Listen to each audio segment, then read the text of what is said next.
Every NFL offseason, there's a team that's being slept on. A team that's flying right under the radar that no one, and I mean no one, is talking about or paying attention to. And my job here on the Bottom Line View is to give you my perspective. To point out that team and say, hey, wait a minute. Not enough people are talking about this team. And this team happens to be the Minnesota Vikings. Because the Vikings are having an extremely under the radar, slept on, underrated offseason. The Vikings are the slept on offseason of 2024, very much like the Tampa Bay Buccaneers of 2023.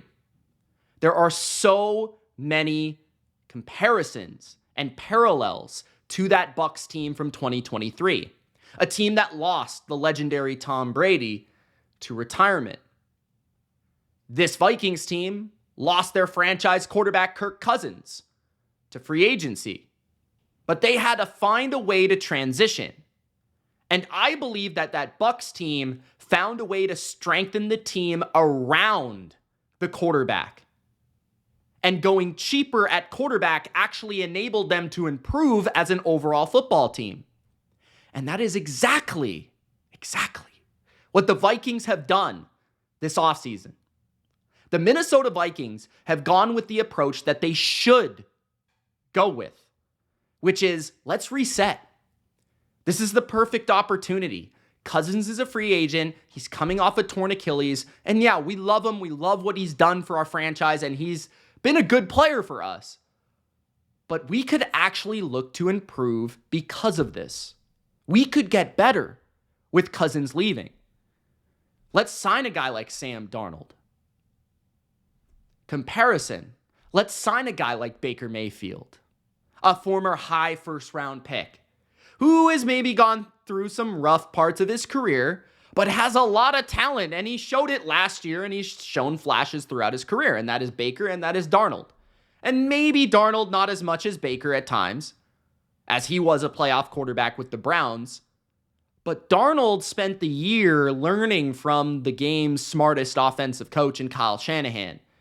And Darnold was in horrible situations in Carolina and New York. And you put him on a team with great receivers, a tight end, a running back, and an offensive line with an offensive coach and a good play caller and a system that he just was under in San Francisco. And you might have something for 2024, or you might get the best that we've ever seen from Sam Darnold. And if not, you might also have the opportunity with what you've been able to do in your draft capital to draft a quarterback for the future. Or it might be the best of both worlds. Maybe you get that young quarterback and you get the most out of Sam Darnold, which is ideal for Vikings fans. But either way, you're taking home run hits. You're going for it. And it's very sneaky. Because if things go well, this Vikings team could be the team that they almost were last year, while kind of recalibrating their cap, their situation financially, and getting better. Because remember, last year, the Minnesota Vikings were a good team at the beginning of the year. They were looking like a playoff team. And I felt like they had the potential to be like an NFC divisional round, NFC championship caliber team. They beat the Niners on Monday Night Football at home. And that's no small feat to me personally. That was the best team by far in the NFC all year, the 49ers. And the Vikings beat them. You know, the Eagles couldn't say that. The Cowboys couldn't say that. The Lions couldn't say that. The Packers couldn't say that, right? The Vikings did it. So to me, you look at what the Vikings were, 7-10 at the end of the year. They were trending upward as Kirk Cousins was kind of playing magical football at the time, and then he ends up getting injured. But let's not take away what the Vikings were able to do last year. Brian Flores was able to elevate a defense that no one thought was going to be any good, including myself. Kevin O'Connell looked like a really, really strong candidate for Coach of the Year at one point in this season. And the offense was humming even at times without Cousins. And if not for some really bad quarterback play at times, this team probably would have competed to the end for a playoff spot. And that's what I love about the Vikings on the surface right now and heading into the future. I think you have two very strong coaches. Extremely strong. First of all, Kevin O'Connell is a really good play caller. I think situationally extremely smart on third down in the red zone with his play calls. He has a few every game that just catch his opponent off guard. And he's really, really good in terms of getting the most out of offensive players, putting receivers in a position to succeed, getting quarterbacks in the right place to succeed because he was a quarterback himself. He runs a very good foundation of a system coming from Sean McVay, Shanahan, that whole tree. And then he's a good leader. I think he's very underrated in terms of his communication skills, his leadership skills. And Flores, I've always been a Flores guy as a Patriots fan. I love Flores. I think he is one of the defensive coaches that has a mentality, that has a frame, that is clear, that is evident, and that can go toe-to-toe with the best offensive minds in the league and actually throw a counter punch, a strong one, a knockout punch. So Flores is brilliant, and I hope they can keep him long-term. But those two guys at the helm can take maybe a little bit of an underwhelming season that is supposed to be on paper and make it a really good one. So this gives me the faith that the Vikings could be the Bucs of last year, the team that nobody is really thinking about. Everybody's talking about the Lions and the Packers as they should in the NFC North, and that is probably the biggest hurdle is this division. And everyone's going to hype the Bears to the moon because of Caleb Williams. But the Vikings should not be slept on. This is a foundation of a roster that is pretty strong. And if not this year, within the next 2 to 3 years, they're going to be a contender. I promise you that. Because they have the pieces. You look at what they've been able to do to strengthen the roster around the quarterback, right? They got all that cap space from Kirk Cousins leaving, and they utilized it on the defense primarily. You look at the defense, last year they barely had anything or anyone. Danielle Hunter did leave, but what did they replace him with? They replaced him with a 12.5 sack guy, a really good all-around edge player that can set the edge in the run game, that can get after it as a pass rusher, that is young and entering his prime in Jonathan Greenard. So they got younger. They got a player in their prime. They got for cheaper, I believe, in Jonathan Greenard. Now, that was a perfect trade because Hunter helps the Texans win right now, which that's what they're looking to do. And Greenard potentially helps the Vikings now and a little bit later. And potentially that could work out for both sides. But that is a great signing. I think Andrew Van Ginkel is a brilliant signing. And all of a sudden, DJ Wonham leaves, Hunter leaves. You get those two in there that I think are better fits for the overall Flores system of rush the quarterback, drop into coverage, be blitzers, set the edge, do everything. Van Ginkel is like a hybrid linebacker edge player, really underrated pass rusher, really underrated playmaker, strip sacks, all the big plays. He was brilliant for the Dolphins last year. I thought he was amazing at times, one of their best defenders at times, and coming off his best season. And he already kind of understands Flores' system. So you got those two guys. Then you bring in Jihad Ward, a former Raven, a former Giant, just a big dude that can play edge, that can set the edge, that can play inside, he's just a hybrid body. Like, you can move him around and do a lot of different things with him. If you want to go four-man front, he can play on the defensive end position. If you want to have him stand up, he can do that as well. He is just one of those type of guys. And then you've got the additions of Jerry Tillery, another high first-round pick, upside type of signing that I think has shown flashes throughout his NFL career. I thought he looked pretty good with the Raiders at times. Still makes some bad decisions mentally, but a lot to work with there as a depth rotation player on the inside. Cashman was a great signing. I think he upgrades the linebacker position with Jordan Hicks, having some injuries, getting older, him leaving to Cleveland. Cashman had his best season of his NFL career last year under DeMeco Ryans. He played in a system where they like to blitz their linebackers occasionally. That's what Flores is going to get out of him. He's really explosive, really fast. He can cover. He's got great range. He's a special teamer as well. Like, he's going to fit. He is going to fit because he can do everything, and he is a leader.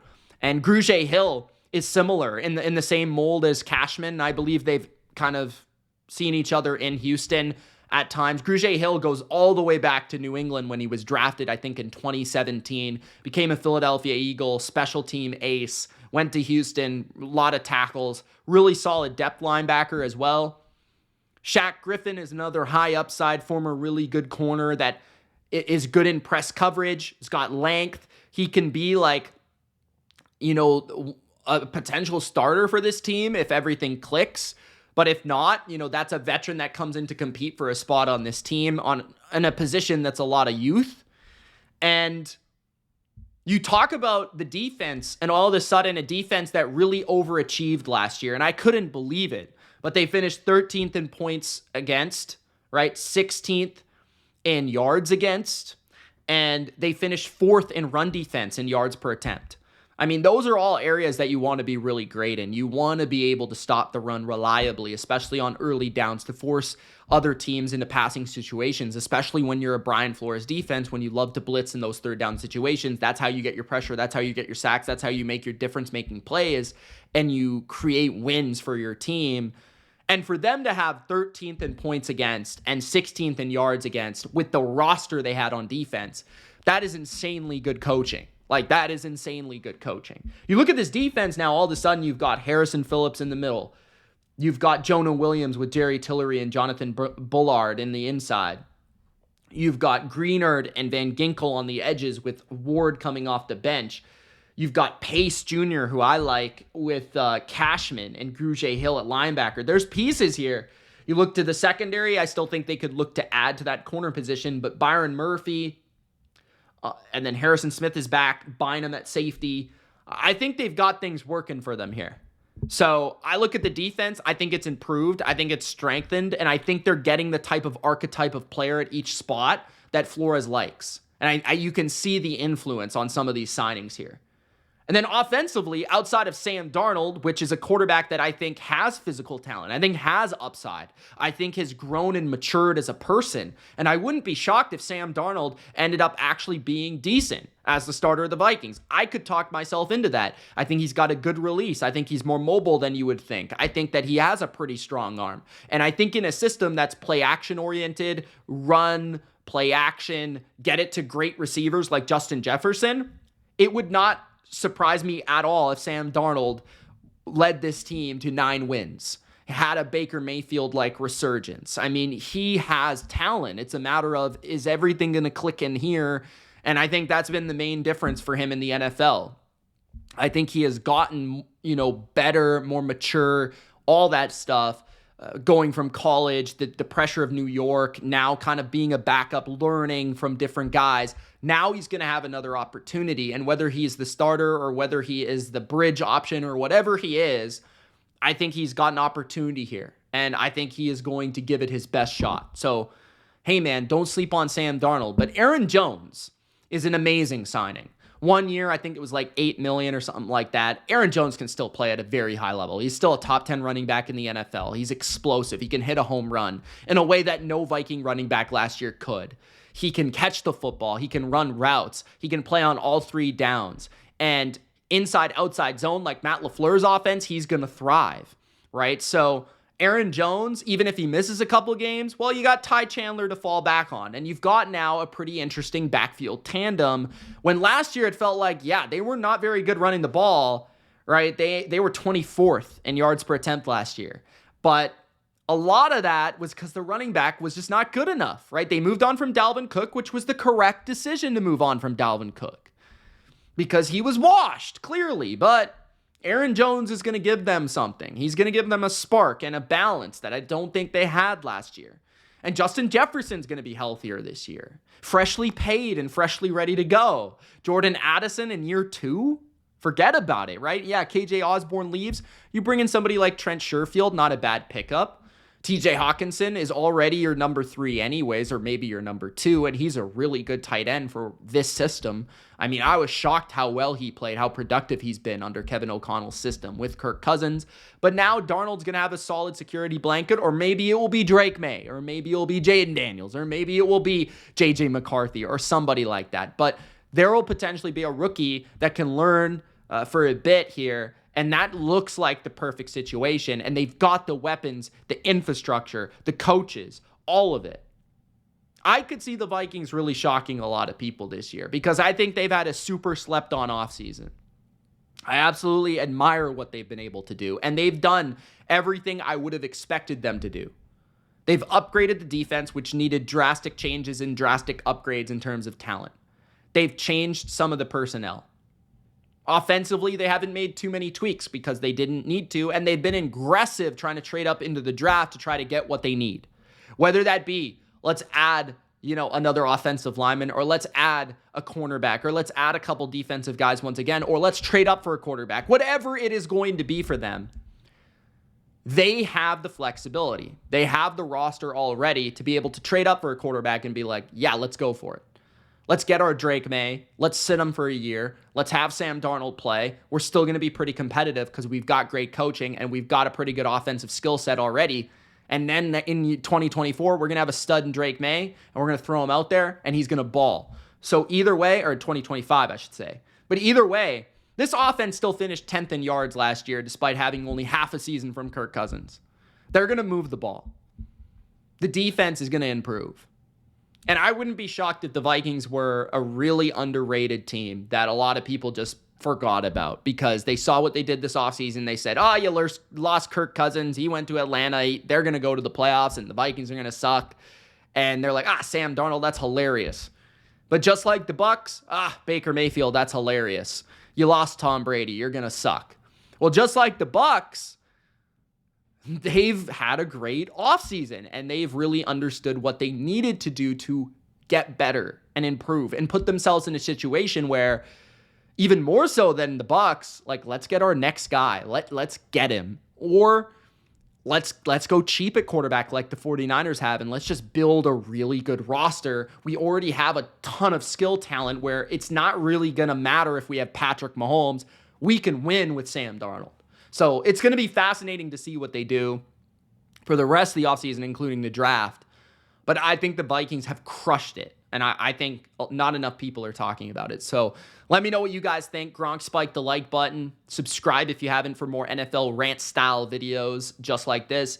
If you guys have a compelling team or idea or video topic that you'd like me to discuss, also leave it in the comments. Thanks for watching. It's Mitch. Peace.